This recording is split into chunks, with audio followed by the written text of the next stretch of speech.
संत ज्ञानेश्वर गाथा श्रीहरीचे वर्णन अभंग 14।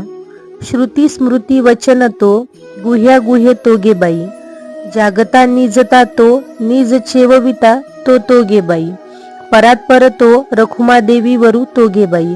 अर्थ, श्रुती व स्मृतींनी सांगितलेली वचने तोच असून तोच गोप्याचे गोप्य आहे, म्हणजेच गुप्ताचे गुप्तत्व आहे। ज्ञानाने जागवणारा व अज्ञानामुळे झोपवणारा तोच असून तो जीवाला चेतवणारा चैतन्य रूपही तोच आहे। मायेच्या पलीकडील तोच रखुमाईचा पती आहे असे माऊली सांगतात।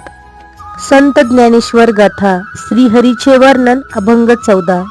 श्रुती स्मृती वचन तो गुह्या गुह्य तोगे बाई, जागता निजता तो निज चेवविता तो गे बाई, परात पर तो रखुमा देवी वरू तोगे बाई।